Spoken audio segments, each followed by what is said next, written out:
சம்யங் நியாயகலாபேன மகதா பாரதேன ச உபபிரம்ஹித வேதாய நமோ வியாசாய விஷ்ணவே. பராசர மகரிஷியின் மகனாக பிறந்தவர் வேதவியாசர். அவருக்கு கிருஷ்ணத்வைபாயனர் என்று இயற்பெயர். வேதங்களையெல்லாம் வகுத்து கொடுத்தபடியாலே வியாசர் என்கிற பெயரும் ஏற்பட்டது. அதற்கும் மேலாக மகாபாரதம் என்கிற உயர்ந்த இதிகாசத்தை அவர்தான் இயற்றினார். அதன் மூலம் வேதத்தில் சொல்லப்பட்ட அர்த்தங்களையெல்லாம் அழகாக நாம் புரிந்து கொள்ளும்படிக்கு கதைக்கு நடுவிலே அமைத்து உபதேசங்களாக நமக்கு வழங்கினார். அந்த மகாபாரதத்தில் சில சில கட்டங்களிலே உபதேசங்கள் நிறைய காணப்படுகின்றன. விதுரரும் திருதராஷ்டிரனும் பேசிக்கொண்ட போது பல உபதேசங்கள் வெளிவந்தன.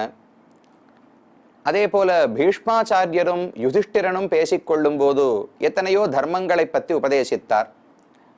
அதுபோலத்தான் யுதிஷ்டிரனும் மற்ற பாண்டவர்களும் நாட்டை விட்டு துரத்தப்பட்டு காட்டிலே வாழும்போது பல ரிஷிகளிடம் உபதேசங்களை பெற்றார்கள். அது அனைத்தும் வனபர்வத்திலே அழகாக வியாசராலே வர்ணிக்கப்பட்டுள்ளது. அதிலே ஒரு கதைதான் தர்மவியாதனுடைய கதை. யுதிஷ்டிரருக்கு மார்க்கண்டேயர் தாய் தந்தையரை ரட்சித்து அவர்களுக்கு பணிவிடை செய்வதன் பெருமை என்ன, அதே போல ஒரு பதிவிரதையான பெண் தன்னுடைய கணவனுக்கும் புக்ககத்துக்கும் தெய்வங்களுக்கும் விருந்தாளிகளுக்கும் செய்யக்கூடிய பணிவிடையினுடைய பெருமை என்ன என்பதை சொல்லி வருகிறார்.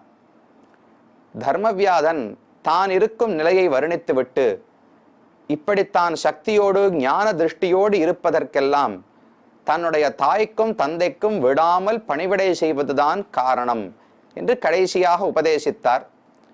அதைத் தொடர்ந்து இப்ப கௌசிகரை பற்றின பேச்சு எழுகிறது. கௌசிகரும் சிறந்த அத்தியனம் செய்தவர்தான். அவரும் வேதாந்தங்கள் சாஸ்திரங்களை எல்லாம் கற்றவர்தான்.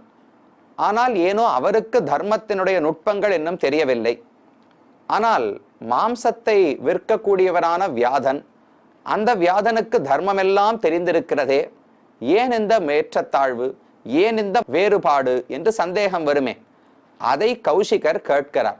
எனக்கு ஏன் இன்னும் தர்மம் சரியாக புரியவில்லை. நானும் குருவனிடத்துல பக்தியோடு தான் படித்தேன், கல்வியினிடத்துல மதிப்போடு தான் இருக்கிறேன், வேதத்தை ஒரு நாளும் அவமரியாதை செய்வது கிடையாது, அனுஷ்டானங்களை விடாமல் தான் செய்து கொண்டு வருகிறேன். ஆனால் எனக்கு தர்மத்தின் நுட்பம் தெரியவில்லை. நீரோ தர்மத்துக்கு புறம்பான நடத்தையோடு இருக்கிறீர், ஆனா உமக்கு தர்மம் நன்றாக தெரிந்துள்ளதே, என்ன வேறுபாடு என்று கௌசிகர் கேட்க, அதற்கு தர்மவியாதன் கௌசிகர் செய்த தவறு என்ன என்பதை அவருக்கு எடுத்து சொல்லி அதை திருத்திக் கொள்ளுமாறு உபதேசிக்கிறார். அந்த பகுதியைத்தான் இன்று நாம் அனுபவிக்க இருக்கிறோம். பிரவருத்த சக்ஷுஹு ஜாதோஸ்மி சம்பஷ்ய தபசோ பலம் யதர்த்த முக்தோசி தயா கச்சத்வம் மிதிலாமிதி பதி சுஷ்ரூஷ பரையா தாந்தயா சத்யசீலையா.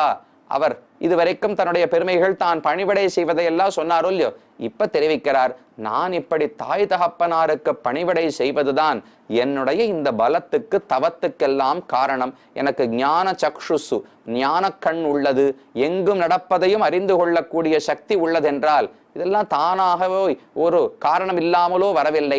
நான் இப்படி தாய் தகப்பனாருக்கு செய்யும் பணிவிடையாகிற தர்மம்தான் எனக்கு இத்தனை நன்மைகளை பெற்றுக் கொடுத்தது. இந்த நன்மை என்னிடத்தில் இருக்கும்படியால் தான் பதிவிரதையான பெண், நீர் ஒரு பிக்ஷை எடுக்க போகும்போது ஒரு பெண்ணிடத்திலே கோபப்பட்டீரே, அந்த பெண்ணுக்கும் தவம் உள்ளது. பதி சுஷ்ரூஷ பரையா தாந்தயா சத்யசீலையா. 3 பெருமைகள் சொல்றார். பதி சுஷ்ரூஷ பரா, தன்னுடைய கணவனுக்கு பணிவிடை செய்வதையே குறிக்கோளாக உடையவள். தாந்தயா, எல்லா புலன்களையும் அடக்கினவள். தனக்குன்னு ஒரு போகம் வேண்டாம், தனக்கென்று ஒரு ஏதோ பொருள்களை அனுபவிக்க வேண்டும் என்கிற ஆசை இல்லாமல் கணவனுடைய பணிவிடை, தேவதைகள், விருந்தாளிகள், சேவகர்கள் இவர்கள் அனைவருடைய நன்மையும் பார்த்து கொண்டு, குழந்தையினுடைய நன்மையும் வாழ்நாள் முழுவதும் நினைத்து கொண்டு ஒரு பெண் வாழ்கிறாளே, அது ஒரு பெரிய தவம் தானே. புலன்களை அடக்கி தன்னுடைய ஆசைகளை குறைத்து கொண்டுதானே வாழுகிறாள். அப்ப அது ஒரு பெருமை.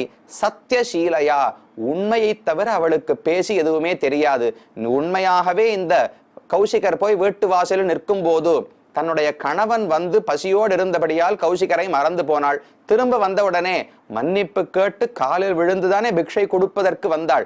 எந்த இடத்திலும் மறைத்து பேசவில்லை, அவரிடத்துல கை ஓங்கி பேசவில்லை, நிதானமாக சத்தியத்தின்படித்தான் பேசினாள். இப்படி அவளுக்கு சில பெருமைகள், அதனால அவளுக்கும் திவ்ய திருஷ்டி. இவர் காட்டிலே கௌசிகர் அமர்ந்து கொண்டிருந்த போது ஒரு கொக்கு போட்ட எச்சம் இவர் பேரிலே பட்டு கோபப்பட்டு அந்த கொக்கையை எரித்து விட்டாரோ இல்லையோ, அது அந்த பெண்ணுக்கு கிராமத்தில் இருந்தவளுக்கே தெரிந்திருந்தது. கொக்கை எரித்தது போல் உம்ம கோபத்தால என்னை எரிக்க முடியாதுன்னு தைரியமாக பேசினாள். அவள்தான் இங்கு கௌசிகரை வரச் சொன்னார் என்பது தர்மவியாதனுக்கு தெரிந்திருந்தது. இவர் வந்த உடனடியாகவே அந்த பதிவிரத்தை சொல்லி வந்தீரான்னு இவர் கேட்டார். இந்த ஆச்சரியம் எல்லாம் நிகழ்வது நாங்கள் ஒவ்வொரு தர்மத்தை விடாமல் கடைப்பிடிப்பதாலே. பதிவிரதாயா சத்யாயாக சைலாட்யாயாக யதவ்ரத சம்ஸ்மிருத்திய வாக்கியம் தர்மஜ்ஞ குணவானசி மேமதா. ஆமா, கௌசிகரை யோசித்து பார்த்தார். அவருக்கும் ஏதோ ஒரு தர்மத்தை எடுத்துக்கொண்டு விடாமல் கடைப்பிடிக்கிறாள், இவரும் ஒரு தர்மத்தை பிடித்துக்கொண்டு விடாமல் கடைப்பிடிக்கிறார். அதனால் தான் இப்படி சக்திகள் அவர்களுக்கு வந்துள்ளன. வாக்கியம் ச ஸ்ருணுமே தாத்த எத்தே வக்ஷ்யே ஹிதம் த்விஜ. இப்போது கௌசிகருக்கு தர்மவியாதன் உபதேசிக்கிறார். நான் சொல்லுகிற வார்த்தையை கேளும், நீர் எதனால் தர்மத்தை புரிந்து கொள்ளவில்லைன்னு இப்போது சொல்லுகிறேன். துவயா ந பூஜிதா மாதா பிதாச்ச த்விஜசத்தம அநிசிருஷ்டோஸ்தி நிஷ்கிராந்தா கிருஹாத் தாபியாம் அனிந்தித. அவர் தெரிவிக்கிறார், கௌசிகரே, நீர் உம்முடைய தாயார் தகப்பனாரை புறக்கணித்து விட்டீரே. கௌசிகருக்கு சிறு வயதிலே வேதத்தை அத்தியனம் பண்ணணும்னு ரொம்ப ஆசை. அதிலிருந்த ஆசையாலே தன் தாயார் தகப்பனாரிடத்திலே அனுமதி பெற்று கொள்ளாமல் அநிசிருஷ்டோஸ்தி நிஷ்கிராந்தா. நிஷ்கிராந்தகானா வீட்டை விட்டு புறப்பட்டு ஆச்சாரியனிடத்துல போய்விட்டார் வேதாத்தியனம் செய்வதற்கு. ஆனால் அப்படி போகும்போது தாய் தந்தையர் தானே பார்த்து ஆச்சாரியனிடத்துல அனுப்பி வைக்க வேண்டும். அநிசிருஷ்டகா, தாய் தந்தையரால் அனுப்பி வைக்கப்படாத போதிலும் நிஷ்கிராந்தகா, நீராக உம்முடைய ஆசைப்பட்டு புறப்பட்டு வென்று விட்டீர். அதனால் உம்முடைய தாயாரையும் தகப்பனாரையும் நீர் பார்க்கவே இல்லை. வேதாத்தியனம் முடிஞ்ச பிறகும் திரும்ப வீட்டுக்கு போகவில்லை. இப்படியே வேதாத்தியனத்தின் போதே இவருக்கு வைராக்கியம் ஏற்பட்டு விட்டது. உலக விஷயங்களில் பற்றில்லை. இப்படியே காட்டிலே தெரிந்து கொண்டு தியானம் செய்து கொண்டு போகிறார். அதனால் தாய் தந்தையரை முற்றிலுமாக மறந்து போய்விட்டார். கிருஹாத் தாபியாம் அனிந்தித, அவர்கள் எந்த குத்தமும் செய்யவில்லையே. அப்ப அவர்களை புறக்கணித்து நீர் வாழ்கிறபடியால் தான் நீர் செய்யக்கூடிய முயற்சிகள் அனைத்துமே எந்த அளவுக்கு பயன் கொடுக்க வேண்டுமோ அந்த அளவுக்கு கொடுக்கவில்லை. நீர் நன்னாத்தான் வேதத்தை எல்லாம் அத்தியனம் செய்திருக்கிறீர். வேத உச்சாரண காரியார்த்தம் அயுக்தம் தத்வயா கிருதம் தவ சோகேன விருத்தௌ தௌ அந்தீபூதௌ தபஸ்வினௌ தௌ பிரசாதயத்தும் கச்ச மாத்வாம் தர்மோ அத்தியகாதயம். மேல தர்மவியாதன் தெரிவிக்கிறார், நீர் என்ன பண்ணீர், ஒரு தர்ம காரியம் செய்வதற்காக வேறு ஒரு பெரிய காரியத்தை பொறுப்பை கை கழுவி விட்டீரே. வேத அனுச்சாரண காரியார்த்தம், வேதத்தை அத்தியனம் செய்ய வேண்டும், கற்க வேண்டும், அதை சொல்லிக்கொண்டே இருக்க வேண்டும் என்கிற செயலுக்காக என்ன செய்து விட்டீர், அதர்மத்தின் வழி நீர் சென்று விட்டீர். செய்யணும்னு ஆசைப்பட்டது ரொம்ப உயர்ந்த காரியம்தான். ஆனா அதை செய்யும் போது தாயார் தகப்பனார் அனுமதியை பெற்று இப்ப போறேன், இத்தனை நாள் இப்ப வருவேன், கவலைப்பட வேண்டாம், 2 வார்த்தையான அவர்களுக்கு சொல்ல வேண்டுமோ இல்லையோ, எதையுமே சொல்லாமல் புறப்பட்டு இவர் வந்து விட்டார். இந்த குழந்தைக்கு என்ன ஆயிற்றோ என்றே தெரியாமல் அந்த தாயாரும் தகப்பனாரும் வருந்திக் கொண்டிருக்கிறார்கள். தவ சோகேன விருத்தௌ தௌ அந்தீபூதௌ தபஸ்வினௌ தவ சோகேன, உண்மை விட்டு பிரிந்தது ஒரு பக்கம்னால் பிள்ளைக்கு என்ன ஆச்சுன்னே தெரியாதே. தசரதன் ராமனை விட்டு பிரிந்தாரோ இல்லையோ, அதே நிலைதான் இவர்களுக்கு. ராமனை விட்டு பிரிந்த உடனே தசரதனுக்கு கண் பார்வையே போய்விட்டதுன்னு வால்மீகி தெரிவிக்கிறார். அது ரொம்ப அழகாக தசரதன் தானே வர்ணிக்கிறார். பக்கத்துல கௌசல்யா இருந்தாலும் இல்லையோ, கௌசல்யை அழைத்து என்னை தொடு அப்படின்னு சொன்னார். ஏன்னாதான் இதோ நல்லா பெருசா இவ்வளவு முன்னாடி தானே கண்ணு முன்னாடி நிற்கிறேனே, கண்ணால பார்த்தான் அருகில் இருக்கேன்னு தெரியவில்லையா? அவர் எதற்கு கேட்கிறார்? தனிமையில் இருந்தால் மனசு ஏற்கனவே ரொம்ப வருத்தத்தில் இருக்கிறது, கூட கட்டிண்டு அழறதுக்கான யாரானு வேணுமோ இல்லையோ, தனிமையில் இல்லாமல் கூட யாரோ ஆறுதலுக்கு இருக்கிறார்கள்னு தெரிந்தால் மனது ஆனந்தப்பட போகிறது. அதனால கௌசல்யை அழைத்தார். கௌசல்யை என்னை தொடு, சாதுமா பாணினா ஸ்பிருஷ, உன்னுடைய கையாலே என்னை தொடு என்று தசரதர் கேட்டார். கௌசல்யக்கு புரியவில்லை. ஏன் அதான் ஏதோ கண்ணு முன்னாடி இருக்கேனே, கண்ணு தெரியவில்லையானால் எனக்கு கண்ணு தெரியவில்லைன்னு தெரிவிக்கிறார். நத்வா பஷ்யாமி, உன்னை என்னால் பார்க்க முடியவில்லை, அதனால் உன் கையாலே என்னை தொடு, அப்பதான் நீ இருக்கிறாய் என்கிற உணர்ச்சி ஆறுதல் எனக்கு ஏற்படும் என்று தசரதன் கூறினார். கௌசல்யக்கு புரியுதா? ஐயோ ஏன் என்ன ஆயிற்று, கண்ணு போயிற்றான்னு கேட்டால் அப்ப தசரதர் சொல்லுகிறார், ஆமா ராமனைத்தான் இந்த கண்களால பார்த்துட்டே இருந்தேன், அதுதான் இந்த கண்ணுக்கு ஆனந்தம் அளிக்கும் ஒரே ஒரு விஷயம். அந்த ராமன் எப்போது காட்டுக்கு போனாரோ அவனுக்கு பின்னாடியே என் கண்களும் சென்று விட்டனவோ என்னவோ, இதுவரைக்கும் திரும்பவில்லை. அதனால நத்வா பஷ்யாமி கௌசல்யே சாதுமா பாணினா ஸ்பிருஷ ராமம்மே அனுகதா திருஷ்டிஹி அத்யாபின நிவர்த்ததே. ராமனை பின்தொடர்ந்து என் கண்ணு போயிடுத்து. அவர் அயோத்தியிலிருந்து புறப்பட்டு கங்கை கரைக்கு போனாரா, அவரை பார்த்துட்டே இருந்த இந்த கண்ணு அவரோடையே சென்று விட்டது, திரும்ப என்னிடத்தில் வரவில்லை போலும். அவருக்கு கண்ணு தெரியாம போனது, உயிர் போகக்கூடிய காலம் வந்து விட்டது. அதனால கண் மங்கலாக போய் கண்ணு தெரியாமல் சில மணி நேரங்களிலே தசரதன் மரித்து விடுகிறார். அதனால கண் மங்கி போனால், ஆனா தசரதன் சொல்லுவது என்ன, ராமனை பார்த்து பார்த்து, அதுவும் ராமனை ஓடிவான தசரதன் சொல்லுவாராம். ராமன் ஓடி வரதை பார்த்த உடனே அந்த அழகுல இவருக்கு 60,000 வருஷம் வயசாயிருந்ததோ இல்லையோ, அது அப்படியே 50,000 ஆயிடுமோ. ராமா போ அப்படின்னு சொன்னா ராமன் ஓடி போவாரோ இல்லையோ, அவருடைய பின்னழகு முதுகை அழகையெல்லாம் சேவித்தால் 50,000 30,000 ஆயிடுமா. ராமா திரும்ப ஓடிவான்னு சொல்லுவாராம். ராமன் வரதை பார்த்தா 30,000 20,000 ஆயிடுமா. இப்படி வயசையே குறைச்சு இப்ப 25 வயசுதான் தசரதனுக்கு ஆகிறதாம். அப்ப கண்ணால பார்த்து பருகி பருகி ஆனந்தப்பட்டிருக்காரோ இல்லையோ. ராமன் புறப்பட்டு போன உடனே கண்ணும் போய்விட்டது. அதனால் குருடனாக தசரதன் ஆகிவிட்டார் போலும். அத போல இந்த தாயார் தகப்பனாரும் தவ சோகேன விருத்தௌ அந்தீபூதௌ தபஸ்வினௌ, அவர்களுக்கு வயதாகிவிட்டது. 2 விஷயம், அவர்கள் குருடர்கள் ஆனார்கள் அப்படின்னு சொன்னால் 2 வகையா எடுத்துக்கலாம். ஒண்ணு வயதானபடியாலே கண் பார்வை போய்விட்டதுன்னு ஒரு அர்த்தம். இன்னொன்னு புத்திர சோகம், பிள்ளையை விட்டு பிரிந்த வருத்தத்தாலே குருடனா ஆகலாம் இல்லையோ. குருடனா கண்ணெல்லாம் நல்லா வேலை செய்யும், ஆனா எதையுமே பார்க்க மாட்டார்கள், வேற சித்தமே இல்லாமல் பிள்ளையே நினைத்து கொண்டு வருத்தத்திலே இருக்கலாமோ இல்லையோ. அதையும் குருட்டுத்தனம், கண்ணு தெரியாமேன்னு சொல்லலாமே. அப்ப வயதானதால கண்ணு தெரியாமல் போயிட்டு, அல்லது புத்திர சோகம், பிள்ளையே பத்தி நினைத்து வருத்து கொண்டிருக்கிறபடியால் வத்த எதையுமே பார்க்காமல் அந்தர்களாக ஆனார்கள். தபஸ்வினோ தௌ பிரசாதயத்தும் கச்ச மா துவாம் தர்மஹா அத்தியகாதயம், அவர்களை உடனடியாக நீ மகிழ்விக்க வேண்டும். இங்கிருந்து புறப்பட்டு நேர அவர்களை போய் சென்று அடைவாய், இல்லாவிட்டால் நீ தர்மத்தை மீறியவனாக ஆகிவிடுவாய். தாயார் தகப்பனார ரட்சிக்கணும், பணிவிட செய்ய வேண்டும்ங்கிறது தர்மம். அந்த தர்மத்தை மீறிவிட்டு நான் வேதாத்தியனம் செய்தேன், தவம் செய்தேன், உலக வாழ்க்கையில் பற்றற்று இருந்தேன், சன்னியாசியை போல் இருந்தேன் என்பதெல்லாம் எந்த நன்மையுமே கொடுக்காது. அவர்களை முதலிலே நீ மகிழ்விக்கப்பார்.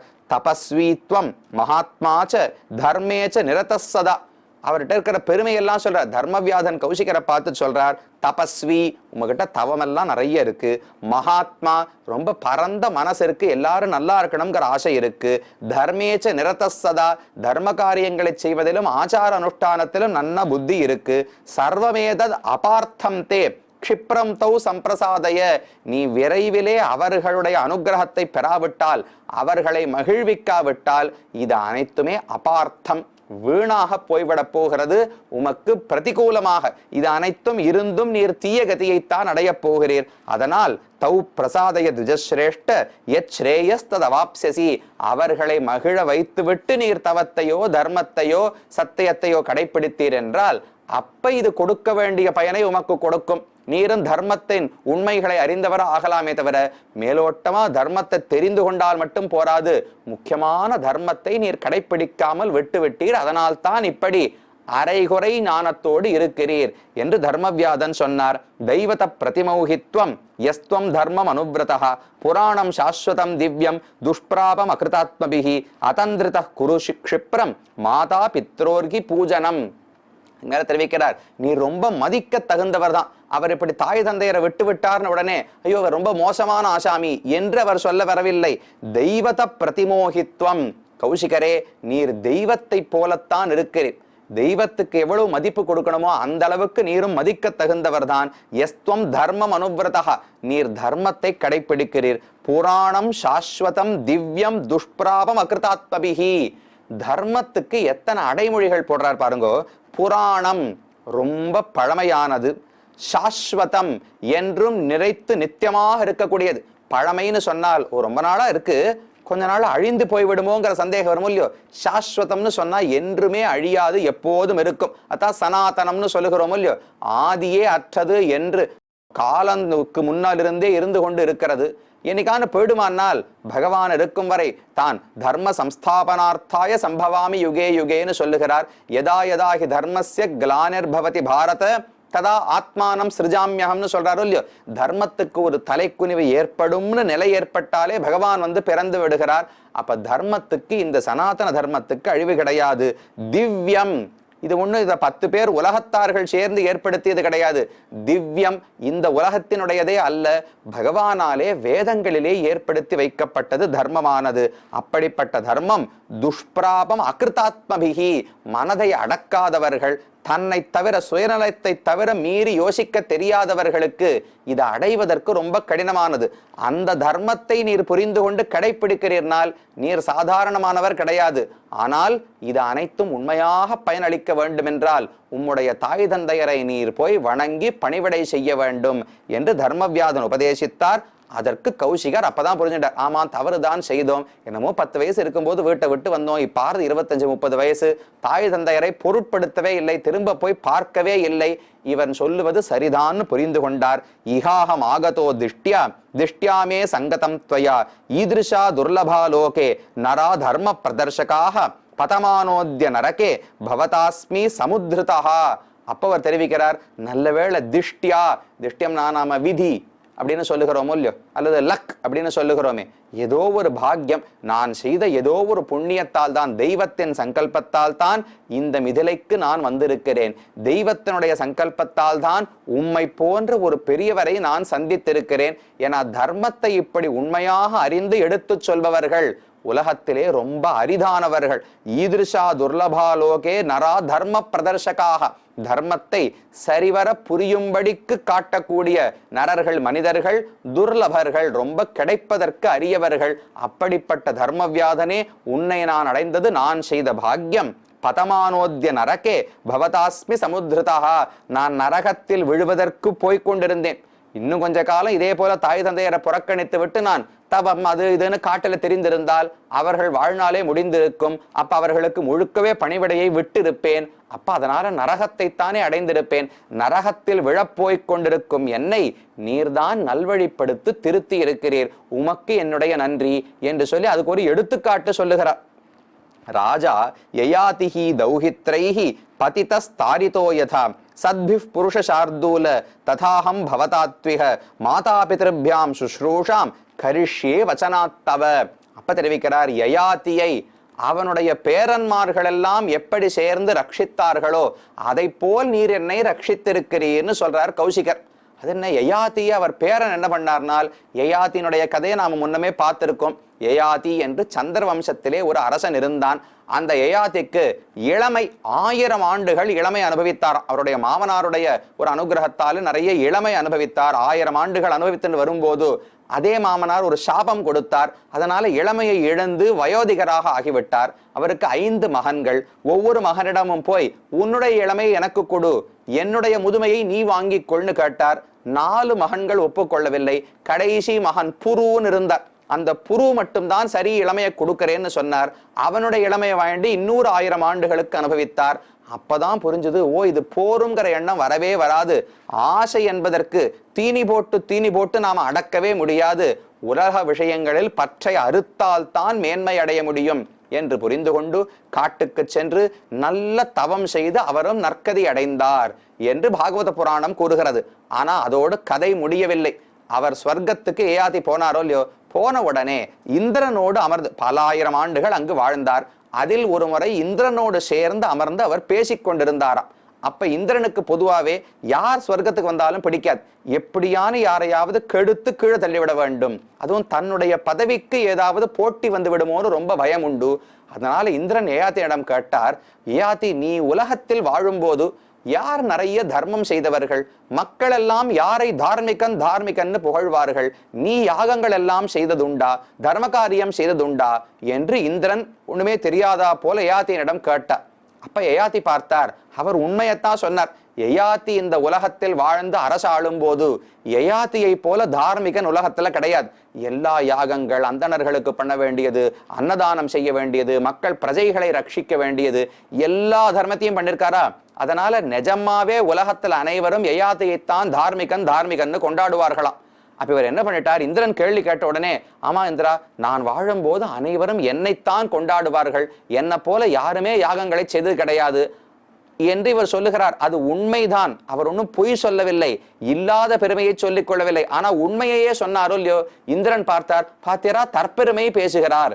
அவருக்கு வேண்டியது ஏதோ ஒரு சாக்கு, இந்த யயாதிய சொர்க்கத்திலிருந்து கீழே தள்ளுறதுக்கு ஒரு சாக்கு வேண்டும், அதனால தான் வேணும்னு கேள்வி கேட்டார். இவர் தார்மிகன்னு இந்திரனுக்கு தெரியும், மக்கள் அனைவரும் இவரைத்தான் கொண்டாடினார்கள்னு தெரியும், வேணும்னு கேள்வி கேட்டார். என்ன சொல்லியிருக்கணும், அது நிறைய பேர், ஐயோ எவ்வளவு பெரிய தார்மிகர்கள்லாம் இருந்திருந்தார்கள், என் காலத்திலேயே பல பெரியவர்கள் உண்டுன்னு சொல்லியிருக்கணும். சொல்லாமல் உண்மையாகவே இவன் சிறந்த தார்மிகனானபடியால் மக்கள் இவனை புகழ்ந்தார்கள்.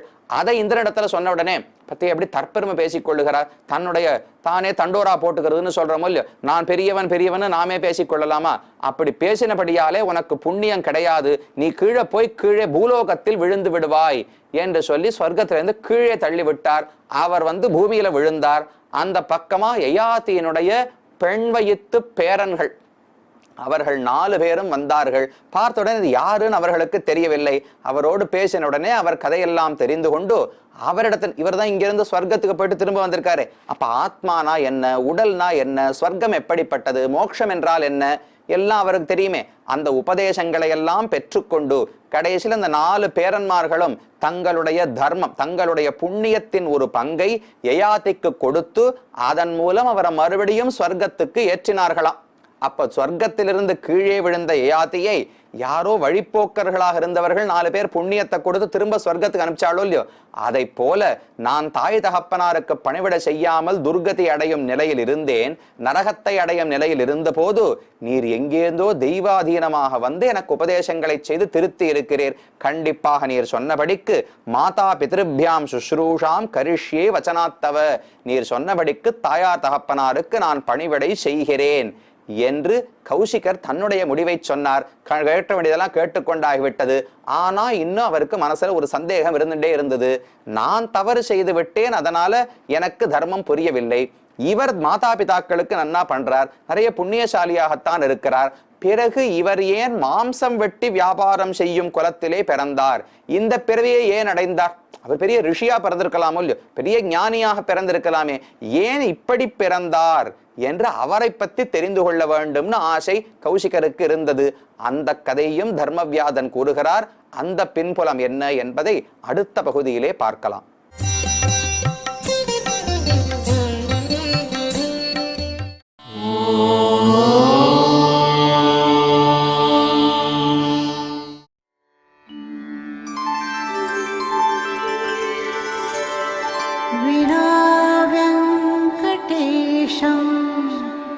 ननाथो ननाथः सदा वेङ्कटेशं स्मरामि स्मरामि। हरे वेङ्कटेश प्रसीद प्रसीद, प्रियं वेङ्कटेश प्रयच्छ प्रयच्छ।